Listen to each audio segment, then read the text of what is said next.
Le livre est violent, pas seulement sur lui, c'est-à-dire qu'il y a des choses très cruelles sur Philippe Séguin, je veux dire, qui sont en fait largement aussi pires quand on connaît l'histoire du séguinisme, ou des choses plus douces, mais finalement tout aussi désagréables pour Laurent Fabius ou pour d'autres hiérarques socialistes. Mais en ce qui concerne cette introduction, c'est une introduction qui s'appelle le moment Sarkozy. C'est pas Sarkozy, c'est le moment Sarkozy.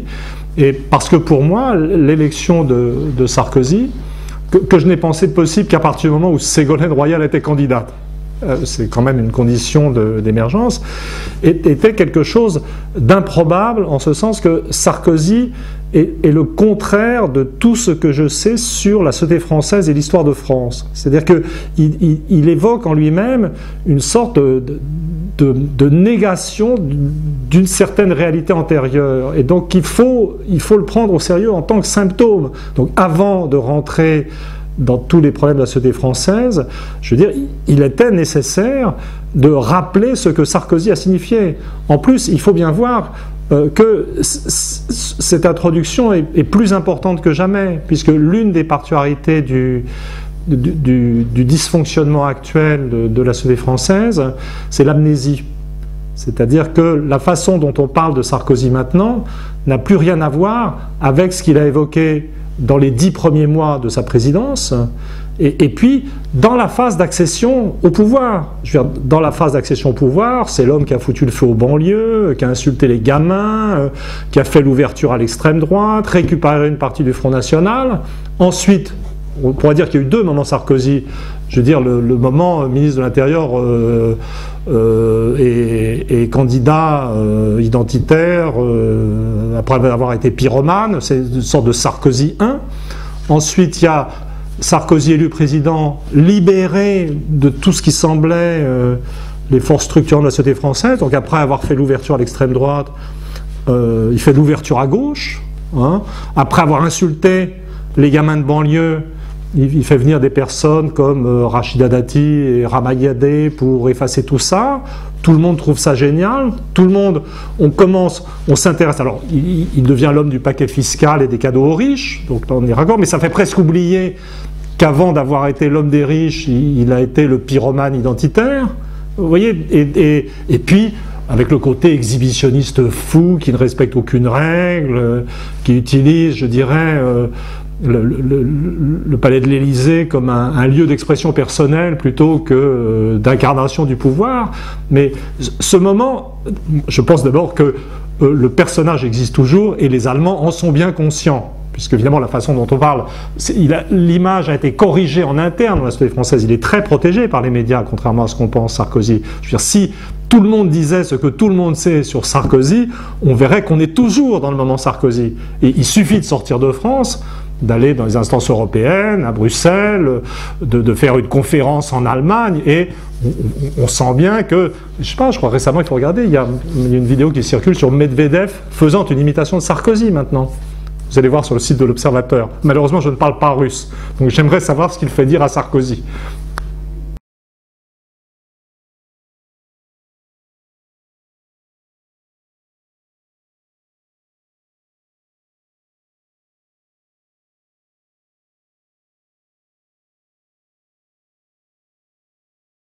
En ce qui concerne l'interprétation historique et sociologique, c'est vrai que le livre est très spéculatif, c'est-à-dire qu'il évoque des tendances contradictoires sur le sujet comme, je ne sais pas, les problèmes éducatifs de la France. Il dit des choses nuancées, c'est-à-dire qu'il note le blocage du développement éducatif à partir de 1995, que le pourcentage de gosses qui atteignent le baccalauréat et qui l'obtiennent est stabilisé au tiers de la population, que ça n'augmente plus, mais il note aussi que jamais la France a été à un niveau éducatif aussi élevé, que simplement, si on reste simplement au tiers d'une génération qui atteint le bac, comme les vieux qui n'avaient pas ces taux-là sont éliminés, tristement et démographiquement, le niveau moyen continue d'augmenter, qu'il n'y a pas de baisse, contrairement à ce que disent les pessimistes culturels.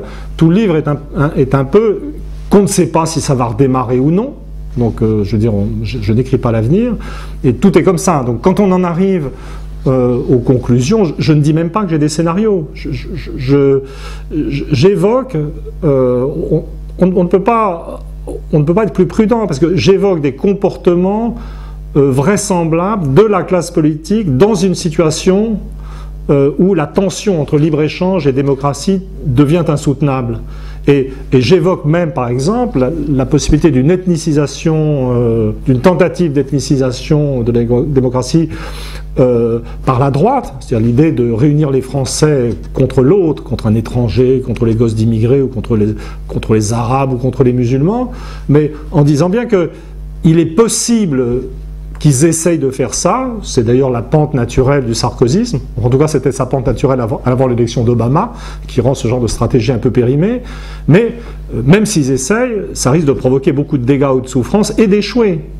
Et donc, pour moi, les deux options vraiment raisonnables, c'est l'option pessimiste, qui donne son titre au livre, finalement, qui est la suppression ou l'évacuation du sens du suffrage universel, puisqu'il va falloir que la classe dirigeante choisisse entre le suffrage universel ou le libre-échange et la stagnation ou la régression maintenant avec la crise, ou alors la solution haute, enfin positive, de survie de la démocratie sous d'autres formes, le protectionnisme européen. Mais le livre ne dit pas ce qui va se passer. Cela dit, je pense qu'une fois que les choses se seront passées, on verra que beaucoup d'éléments d'explication sont dans le livre.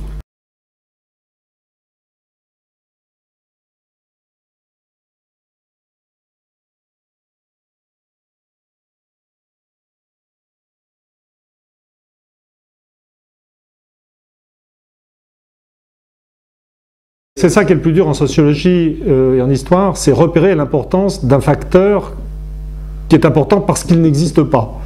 C'est assez compliqué du point de vue logique, mais on peut y arriver. Et ben, c'est justement, en fait, c'est toute la méthode du livre qui apparaît dès l'ouverture, c'est-à-dire, on a Sarkozy qui tout d'un coup se met à faire n'importe quoi, affiche son amour des riches, de l'argent, ses rébans, les désordres de sa vie affective, qui passe de droite à gauche, de gauche à droite, qui revendique la mémoire des militants communistes. Un truc d'apesanteur folle. Je veux dire, quand on pense à la façon dont Chirac était traité, Chirac avait déjà une petite tendance à raconter n'importe quoi, avec la fracture sociale, pour faire le contraire, mais il était jugé sévèrement. Il y avait encore un système de contrôle. Je veux dire, comment est-ce qu'on peut en arriver là? Et ce que je dis, c'est que pour comprendre cette espèce de vide dans lequel un machin comme Sarkozy a pu s'épanouir, il faut suivre sur une génération ou plus la disparition de toutes les croyances qui structuraient la vie idéologique française. C'est-à-dire, il y avait le communisme, il y avait le gaullisme, il y avait la droite de tradition catholique. Et quand on remonte, alors c'est des choses que j'étudie, en fait, la décomposition de ce système idéologique. Moi, j'ai commencé à travailler dessus en 1981. Mitterrand avait été élu parce que le Parti socialiste, entre 1965 et 1980, avait commencé à récupérer les électorats sortis de la droite catholique. Hein, c'était la montée du PS dans les provinces comme la Bretagne, processus qui s'achève aujourd'hui d'ailleurs. Et donc on se rend compte qu'à la source de tout ce processus, il y a la crise finale du catholicisme. Et on se rend compte que ce qui restait de religion, peut-être sur un tiers du territoire national, en France au milieu des années 60, était structurant pour le système. Et tout d'un coup, on se rend compte que la caractéristique fondamentale de la période, c'est qu'on arrive... Le déclin, la mort des idéologies a été annoncé inlassablement depuis plusieurs générations, mais ça y est, il n'y a plus rien. Mais au cœur de ce rien, il y a la disparition de toute structuration religieuse, ce qui permet, une fois qu'on a identifié ça, de se dire « Ah, mais attention, la fixation sur l'islam, est-ce que ça aurait un rapport avec la menace réelle de l'islam, qui est extérieure, puis après tout, c'est quand même les musulmans plutôt qui se font bombarder que nous. Je ne minimise pas l'importance du terrorisme, mais quand même, si on compte les morts, c'est plutôt les Irakiens qui souffrent. C'est pas... bon, hein, même si l'attentat du 11 septembre est affreux, et d'ailleurs, il n'avait aucun rapport avec l'Irak.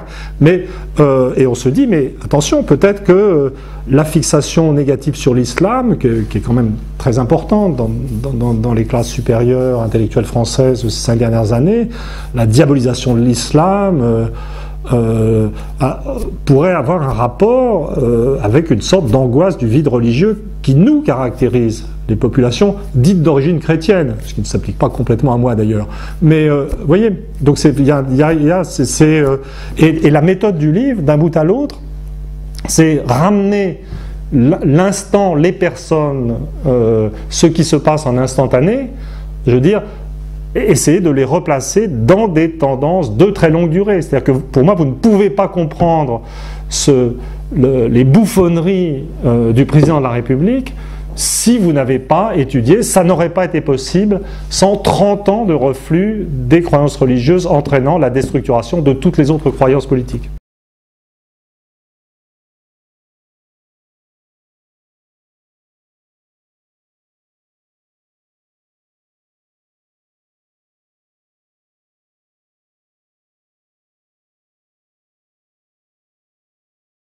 Le livre spécule beaucoup sur la réémergence d'une lutte des classes, qui pour moi est une chose positive, parce que la lutte des classes, d'abord, c'est pas forcément violent. Je pense à des luttes des classes paisibles amenant une négociation générale sur le protectionnisme et les salaires. Le livre donne des indications très précises sur l'évolution des 7-8 dernières années, qui ont marqué une dissociation des privilèges éducatifs et des privilèges économiques. C'est-à-dire que jusqu'à il y a 7 ans, les gens qui faisaient des études supérieures étaient presque sûrs de faire partie des privilégiés du système, encore. Le modèle, c'était les 20% éduqués supérieurs ramassent 50% du revenu national. Mais là, dans les 7 ou 8 dernières années, les études récentes montrent que c'est les 1% supérieurs de la société qui profitent, et ils peuvent être incultes d'ailleurs. Dans l'entourage des copains milliardaires de Nicolas Sarkozy, nous trouvons beaucoup d'héritiers incultes et richissimes, mais par contre les jeunes diplômés qui arrivent en nombre quand même très important, même si ça stagne au niveau du bac, eux vont en prendre plein la figure et voir leurs revenus baisser, et c'est ce qu'on voit. Alors la crise a, semble-t-il, accentué ça d'une façon spectaculaire, puisque je viens de voir un article qui montre que les recrutements de jeunes diplômés se sont effondrés de 30 à 60% dans la dernière année, selon l'indicateur statistique Comprend. Et donc, pour moi, les situations de révolte efficaces, de contestation, c'est quand les gens des classes moyennes rejoignent et dirigent ceux des milieux populaires. Et les conditions objectives, enfin ce qu'on voit actuellement, évoquent ça pour la France. Mais j'ai cette réserve, j'en viens à votre question, après cette longue péroraison dont je m'excuse, je dis, bon, peut-être lutte des classes, point d'interrogation, contestation certainement, mais pas à l'ancienne, puisque ce que démontre la première partie, ou ce suggère la première partie du livre, c'est que l'ancienne lutte des classes, je dirais à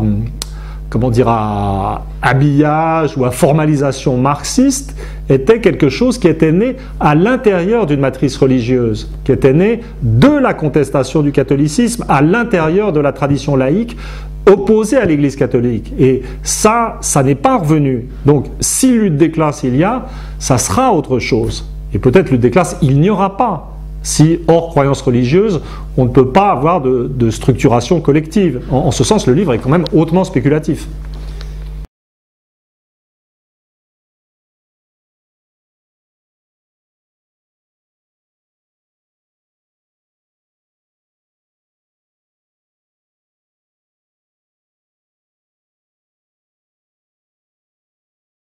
Moi, j'associe la démocratie à l'alphabétisation de masse. Et je le rappelle dans le livre, je fais même une histoire, finalement, une histoire résumée statistique de l'éducation en France et en Angleterre d'ailleurs depuis le XVIIe siècle. Et donc, pour moi, le développement de la démocratie, le suffrage universel, ça s'est passé dans la période où les gens apprenaient en masse à lire et écrire, ce qui me permet de faire une charge sur Tocqueville et la tradition tocquevillienne dominante, puisque Tocqueville n'avait absolument pas vu ça. Je sais que maintenant c'est le dieu, etc. Mais en vérité, quand on dit Julien, ça le était vraiment passé presque complètement à côté, pas tout à fait, mais presque. Et l'un des paradoxes de la société qui s'est formée depuis le développement de l'éducation supérieure, puisque après l'alphabétisation de masse, il y a eu le développement de l'éducation secondaire supérieure, c'est que on aurait pu croire effectivement, comme vous le disiez, que ça allait produire une société de philosophes suréduqués, mais en fait ça surtout fait réapparaître des inégalités culturelles dans les sociétés développées, et ça produit une sorte de refragmentation de la société sur des bases éducatives. Et pour moi, c'est ça l'origine de ce clivage qui est apparu en pleine lumière au moment de Maastricht, ce discours, un discours supérieur sur un peuple inférieur. L'élitisme et le populisme qui naît en réaction à cet élitisme. Ça s'est passé, alors, moi, dans tout livre, ce que je recommande par rapport, ou ce que je revendique par rapport à ces évolutions idéologiques ou culturelles non prévues, c'est une posture d'humilité. C'est-à-dire que, de toute façon, je veux dire, ce qui se passe quand dans une société 10, 20, puis 30% des gens atteignent le niveau du bac ou font des études supérieures, c'est pas tellement étonnant, il n'y a pas tellement à s'étonner si ce qui se passe n'est pas ce qui avait été prévu. Hein, et donc on a vu apparaître des tas de choses positives. C'est-à-dire, moi je considère, c'est là que je me sépare complètement des pessimistes culturels, que des gens qui ont fait des tonnes d'études supérieures et qui s'occupent de leur épanouissement personnel, qui cherchent à avoir une vie intéressante, à voyager, à visiter des musées, à se tenir en forme physique, tout ce qui fait rire les pessimistes culturels, je trouve ça très très bien. Je veux dire, c'est vrai que la vie est objectivement, je veux dire, beaucoup plus intéressante qu'autrefois. Mais par contre, ce qui n'était pas prévu, c'est que ça amènerait, je reprends le concept de Christopher Lasch de narcissisme, on pourrait aussi parler d'ultra-individualisme, d'ailleurs, mot que je n'emploie pas dans le livre, mais peut-être que j'ajouterai ce concept au point où j'en suis. L'individu en question est aussi quand même, il faut le constater, absolument tourné sur lui-même et incapable de pensée collective. Et la réalité, c'est qu'il s'est formé un temps en haut de la société une sorte de masse très éduquée qui peut se suffire à elle-même. C'est ce que je dis, un type qui écrivait au XIXe siècle, je veux dire, roman, c'est une grande période du roman. Le XIXe siècle, c'était une époque où très peu de gens avaient fait des études supérieures, la majorité des gens savaient lire et écrire. Donc, pour exister, le romancier du XIXe siècle devait parler au tout venant de la société. Mais maintenant, je veux dire, les gens qui produisent de l'idéologie, de la culture ou du texte peuvent parler entre eux. C'est-à-dire entre gens, et pour moi, ça produit, mais dans une phase particulière. Je ne dis pas du tout que c'est définitif. Et avec les souffrances qui viennent sur le plan économique, tout ça devrait se retourner. Il y a eu une sorte de moment narcissique des catégories supérieures qui a produit dans un état d'implosion centripète où on se regarde le nombril entre éduqués supérieurs. Peut-être je ne vaux pas mieux qu'eux, hein. Je ne suis pas, je suis de ce monde-là quand même.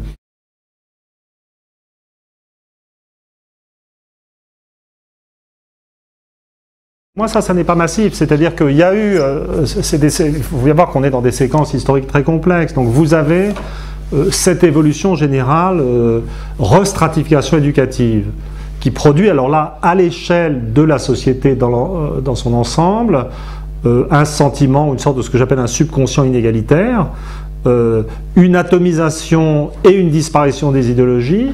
Cet état des mœurs, des mentalités, permet le développement d'espèces de capitalisme frénétique, ultralibéral, détraqué, avec montée des inégalités, polarisation économique. Mais d'abord, cette polarisation économique finit par ne plus profiter aux gens éduqués, qui sont porteurs un temps, je veux dire, de ce subconscient inégalitaire, et effectivement, vous avez quelque part dans la société, du côté des 1%, des gens richissimes, incultes, je veux dire, qui apparaissent, mais ça ne veut pas dire que, je veux dire, c'est ce 1%, je dis 1% parce que pour désigner un ennemi, comme on dit aujourd'hui, je peux pas, pour faire, même si je me moque un peu du schmittisme à la fin du bouquin, ne sont pas la réalité. C'est-à-dire que les classes moyennes françaises actuelles ne sont pas dans l'anti-intellectualisme. Par contre, ce qui existe, c'est parmi les gens qui sont, je dirais, dans cette espèce de monde de l'oligarchie financière nouvelle, qui entoure Sarkozy, qu'il vénère, qu'il affectionne, le Fouquet's, quoi, l'esprit Fouquet's, là vous avez une instrumentalisation de l'anti-intellectualisme. C'est-à-dire que comme l'éducation supérieure est quand même terriblement associée à des classes moyennes, il y a un rapport entre l'éducation supérieure et l'État et le Parti socialiste. Je veux dire, quand on est dans la fonction publique, on sait bien que les grilles, les catégories A, B, C, etc. de la fonction publique, je suis peut-être plus à jour, moi je suis catégorie A, je veux dire, sont calquées sur des grilles éducatives. Le niveau éducatif est élevé dans la fonction publique. Le Parti socialiste est accroché à la fonction publique. Le Parti socialiste est un parti de bons élèves, ou l'était jusqu'à très récemment avec tous ces énarques surdiplômés, même s'il y en avait comme ça autrefois à droite. Je veux dire, il y a Juppé, de ce point de vue-là, était tout à fait archétypal. Et donc on conçoit très bien comment je veux dire, ces choses éducatives peuvent être instrumentalisées. Je veux dire, par une droite d'argent qui maintenant se fout de tout. Donc c'est vrai qu'un hiérarque socialiste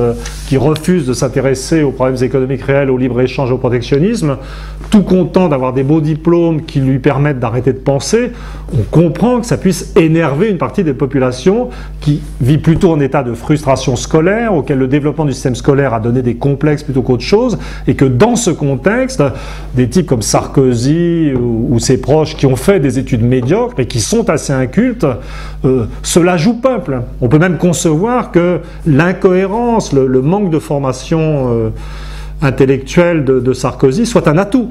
C'est ça le sens du livre, c'est d'essayer de voir comment des défauts peuvent être des atouts dans certains contextes. Mais je vous garantis que si les éduqués supérieurs reprennent en charge le véritable intérêt économique des milieux populaires, ça ne va pas durer longtemps.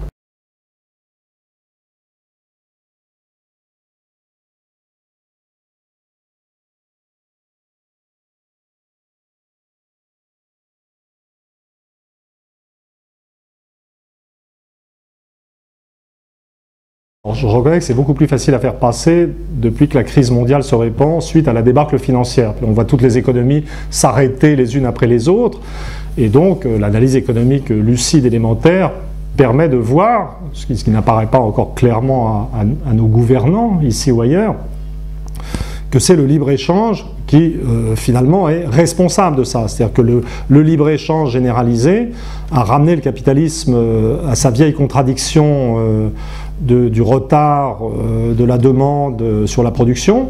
Je veux dire, il y a une pression qui s'exerce sur les salaires.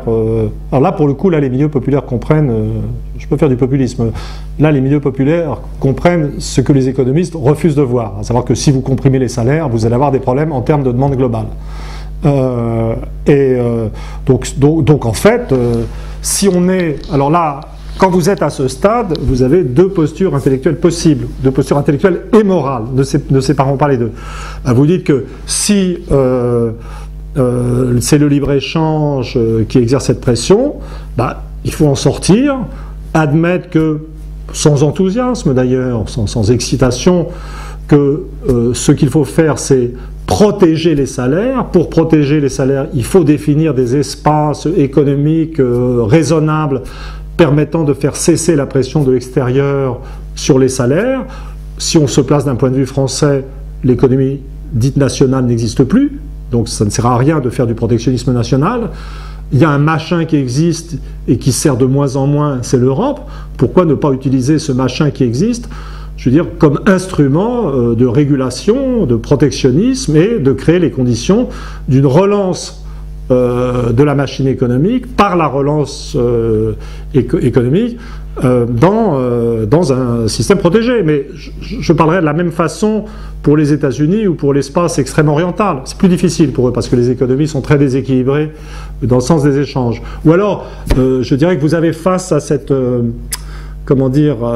ce problème du libre-échange, vous avez l'attitude qui semble se répandre actuellement, c'est ce qu'on avait vu au G20, qui a plutôt réclamé plus de libre-échange, où les gens, l'une des grandes inquiétudes dans la crise, c'est une erreur de diagnostic incroyable, c'est ah oui, le système s'arrête, mais ce qu'il faut d'abord prioritairement, c'est empêcher le protectionnisme. C'est intéressant parce que ça monte tout seul, évidemment, puisque c'est la solution. Alors, ça me rappelle, de plus en plus, j'appelle ça l'attitude Jean-Paul II en économie.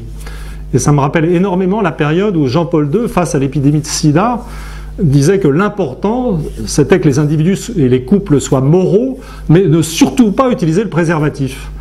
Et donc là, ce qu'on entend, c'est un discours de moralisation de l'économie qui serait censé empêcher Simplement, les entreprises de mal se comporter, la demande de baisser, c'est un peu comme si on essayait de dire aux gens d'arrêter de faire l'amour. Vous voyez, c'est une sorte d'attitude catholique Jean-Paul II vis-à-vis du sujet. Dans le livre, je dis bien que l'adhésion au libre-échange est pas du tout, fondamentalement, c'est pas un truc intellectuel. Je veux dire que j'étudie des correspondances avec des intérêts économiques. C'est certain que les gens, quand ils bénéficient du libre-échange, maintenant c'est simplement les 1% supérieurs de la société. Avant c'était les 20%. Je veux dire, ça prédispose à considérer le libre-échange comme un bon système. Et c'est vrai que à mesure que les groupes sociaux et économiques tombent dans la trappe du libre-échange, on voit que les attitudes changent. C'est-à-dire, donc actuellement, c'est les jeunes éduqués qui sont sous pression et qui, à mon avis, je veux dire, on voit depuis le référendum sur le traité constitutionnel européen, on voit bien que le libre-échange n'a plus la cote. Mais l'incapacité à penser protectionnisme est quelque chose qui va au-delà des questions d'intérêt. Je veux dire, c'est un truc, il faut, pour comprendre ça, il faut reprendre toute l'évolution des mentalités, de la psychologie collective, ou plutôt de la psychologie anti-collective qui s'est mise en place, la narcissisation des comportements, et l'idée, la simple idée, au final, je veux dire, moi j'ai un bon souvenir de mai 68, j'en parle dans le livre en termes sympathiques, c'est quand même l'un de mes grands souvenirs de jeunesse. J'ai mis beaucoup de temps à me remettre de la disparition de cette ambiance extraordinaire qu'il y avait eu pendant quelques semaines. Mais si vous avez dans la tête la règle, il est interdit d'interdire, je veux dire, vous allez avoir du mal à accoucher d'une doctrine protectionniste. Donc en fait, il faut un basculement des mentalités et de la morale sociale et économique sur ces questions pour que le projet se mette en place. Et ce qui est très étonnant dans ce moment qu'on vit actuellement, c'est moi, je considère que jusqu'à il y a quelques mois, ce que les gens appelaient pensée unique, que personnellement j'appelle pensée zéro plutôt, et ça se vérifie que c'est plutôt une pensée zéro qu'une pensée unique, c'est-à-dire une non-pensée, sur cette question du libre-échange, sa victoire était totale. Je veux dire, moi j'ai fait ma conversion au protectionnisme en général, dans l'illusion économique en 98, européen, alors qu'a priori l'Europe n'avait pas ma sympathie, en 99 dans la reddition de poche, mais je veux dire, dans les 10 dernières années, je veux dire, zéro. Je veux dire, effet nul. Je veux dire, les gens du libre-échange avaient vraiment gagné sur tous les tableaux. Et c'est ce qui est tout à fait extraordinaire dans la période qu'on vit, c'est voir une idéologie dominante portée par toutes les strates supérieures de toutes les sociétés du monde, parce que les strates supérieures des pays émergents, de la Chine, de l'Inde, je veux dire, les pays sont émergents, mais les strates supérieures de ces sociétés sont culturellement dominées par l'Ouest toujours. Ça n'a pas changé, au contraire. Je veux dire, c'est une sorte de dernière génuflexion au système dit occidental. L'Inde a fini par céder. La Chine est entrée dans ce délire. Mais au moment même où la victoire idéologique est totale, le système s'effondre à cause de ses effets mécaniques. Et donc, il y a un effet de double vide. Et donc, c'est ce qui mène à ces dirigeants du G20 qui courent les uns avec les autres, qui font des conférences de presse communes, qui s'affolent. Ça permet d'ailleurs à Sarkozy de refaire son numéro à un autre niveau. Donc, si je devais ajouter quelque chose, je dirais que dans le livre, j'étudie l'absurdité du comportement de Sarkozy comme une clé d'entrée sur les problèmes de la société française. Je dirais que maintenant, un G20 qui peut prendre Sarkozy au sérieux, je ne suis pas sûr qu'il le fasse en privé, je veux dire, montre à quel point les classes dirigeantes de la planète sont malades. Mais honnêtement, si Medvedev fait des imitations de Sarkozy, peut-être que l'espoir renaît quelque part.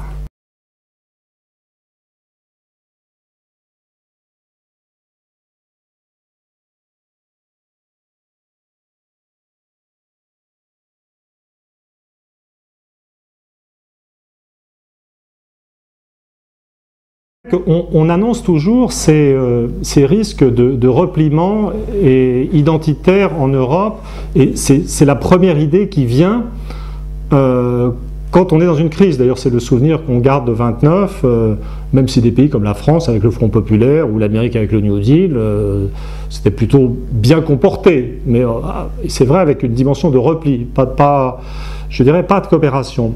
Mais je dirais que il faut bien voir que l'incapacité à produire du sentiment collectif n'a pas que des aspects négatifs. C'est-à-dire que c'est vrai que ça rend l'action collective difficile, mais ça veut dire aussi que les identités nationales qu'on revendique sont elles-mêmes bidons.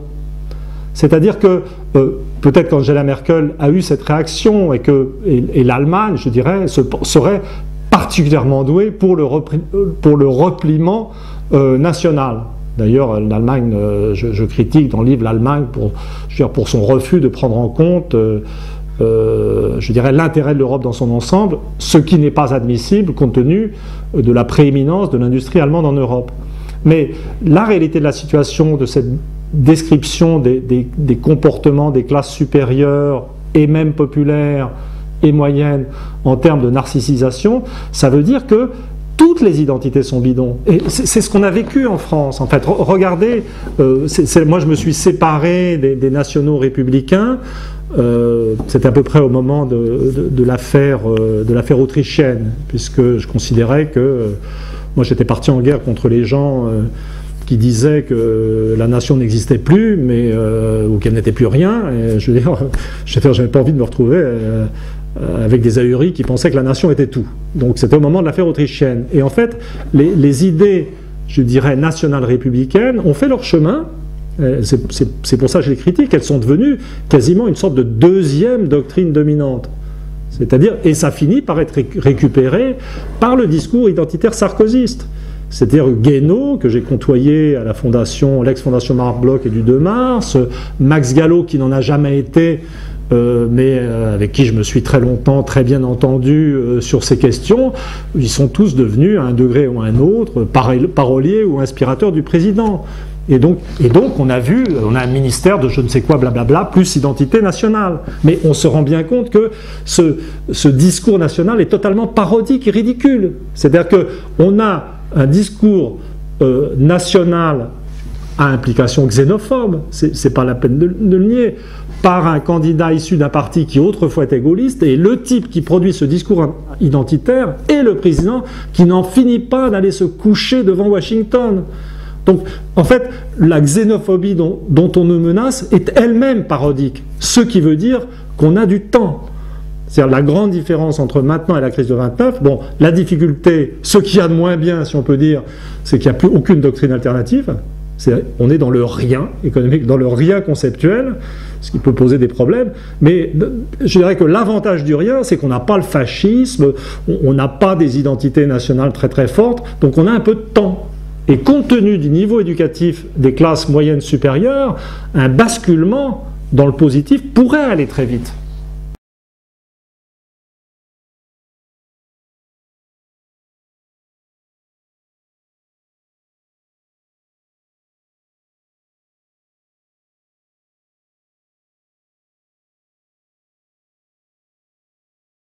Keynes l'avait très bien dit, je ne sais plus dans quel terme exact, mais il disait que ce n'est pas les hommes politiques qui sont au pouvoir, c'est les idées dominantes. Et le plus souvent, les idées dominantes d'une période sont des vieilles idées périmées. Donc on est typiquement dans ce genre de situation. Donc l'important, ça n'est pas de convaincre tel ou tel homme politique. C'est un jeu auquel je me suis livré, j'ai vu les limites, on en trouve des bons, on en trouve des mauvais, mais quand on en trouve un bon, on trouve dans le système ce qu'il faut pour casser ce bon. Je raconte la façon dont, avec mon copain Hakim El Karoui, on avait, semble-t-il, réussi à convaincre Villepin de l'intérêt du concept de protectionnisme européen, et donc je raconte comment Chirac a cassé ça.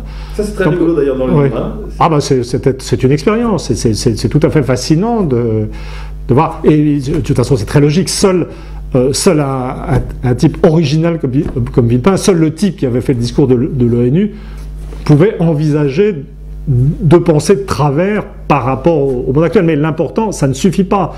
L'important, c'est que l'opinion change. En fait, ce qui se passe massivement dans la tête des journalistes actuellement est beaucoup plus important que ce qui se passe chez les hommes politiques. Mais même dans la classe politique, il y a quand même des signaux encourageants. C'est-à-dire l'émergence de Benoît Hamon au Parti socialiste avec une motion qui est très clairement anti-libre-échange, et son émergence médiatique est un symptôme. Non, je dirais, aujourd'hui même, peut-être ça va changer, sans doute ça va changer. En principe, je suis dans le camp des perdants, moi.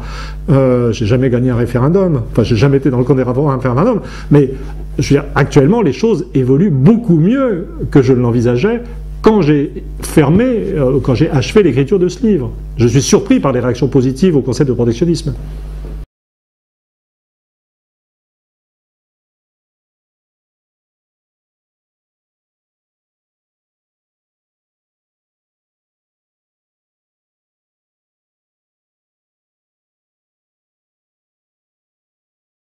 Si je savais chanter, je vous ferais de l'Iglesias. Non, il n'y avait pas à changer. Moi, je n'ai pas le sentiment d'avoir personnellement beaucoup évolué. Parce que quand je plaidais pour le retour à l'idée de nation, dans mon esprit, ce n'était pas du tout sur une base étroite. De toute façon, j'aurais pas pu. Moi, j'ai été formé à la recherche en Angleterre. Donc, si vous voulez, j'ai jamais pensé. Je lis plus de bouquins en anglais qu'en français. Donc, pour moi-même, j'ai jamais perçu, je veux dire, ces choix ou cette espèce de... Enfin, j'ai jamais eu de doute sur le fait d'être français. Même quand j'étais à Cambridge, j'étais très content d'être français. J'ai une francitude sans complexe et sans excès. Donc j'ai pas... par contre, c'est pas que j'étais simplement dans ce monde-là. J'ai vraiment été l'un des premiers à oser dire que la nation, c'était pas si mal quand même. Mais ce que j'ai constaté très très vite, c'est que les gens que ce concept intéressait n'étaient pas comme moi, et étaient dans d'autres logiques. Et je me souviens, quand j'étais à la fondation ex-Marc-Bloch du 2 mars, etc., j'avais le sentiment, c'est pour ça que j'ai fini par me tirer, de passer mon temps à combattre, très inefficacement, parce que je ne suis pas un homme d'organisation, ça c'est très clair. Moi aussi j'ai un petit problème avec les appartenances collectives trop concrètes, à combattre ce que je percevais comme je n'ose pas dire des déviations droitières, ce n'était pas des déviations. Finalement, c'est moi qui étais le déviant dans ce monde-là. Mais ça, c'est le propre des idées, c'est qu'elles existent toutes seules et que les gens qui écrivent des mots, qui mettent en forme des choses... peuvent se tromper, peuvent faire des erreurs de calcul sur ce qui arrive sociologiquement à ces mots. Mais donc c'est pas un processus de séparation, de distanciation de nous autres, c'est que je pense que on a toujours été différents à un certain niveau. Donc c'était une erreur d'appréciation. C'était une erreur, nous dirons, c'était une analyse incomplète de la situation. Mais on finit par comprendre. Et on fait des mises au point idéologiques, ce que j'ai fait dans ce livre, et c'est une partie du livre qui est pour moi très importante, parce qu'effectivement, j'essaie de montrer en quoi je ne suis pas dans le pessimisme culturel, ça n'a aucun sens, c'est sans issue, ça ne mène à rien, que le discours identitaire étroit, c'est même pas qu'il est néfaste, c'est qu'il est vide, en fait. Et une fois de plus, Sarkozy est une merveilleuse illustration de Sarkozy avec Guénaud comme parolier. Je veux dire, ça montre à quel point tout ça est vide et tourne à vide. Et puis ça permet d'avancer dans l'analyse. Si vous voulez, l'analyse qui est dans ce livre sur le substrat psychosociologique, l'analyse des mentalités, des croyances collectives comme phénomène de mentalité beaucoup plus profond que les mots, les doctrines, etc. Bon, c'est quelque chose que j'ai fait dans toutes mes recherches antérieures, mais c'est quelque chose qui a beaucoup avancé, et ça a beaucoup avancé à partir de l'analyse que j'ai fait de cette divergence avec les, entre guillemets, nationaux républicains. Est-ce que M. Seguin ou M. Guénaud vous ont appelé, vous avez parlé depuis que le livre est sorti avec eux? Non, je n'attends pas de coup de fil. J'ai reçu un mot sympa de Chevènement.